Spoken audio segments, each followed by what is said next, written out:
इसापूर फुलसवांगी या रोडची दैनंदिन अवस्था झालेली आहे।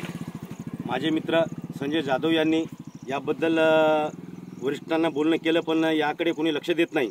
तरी माझी बांधकाम विभाग या विभागाचे सन्माननीय आमदार माननीय श्री ससाणे साहेब यांना विनंती आहे, या रोडने शेकडो विद्यार्थी ये जा करीत आहेत। या रोड हा मोठा खड्डा पडला आहे।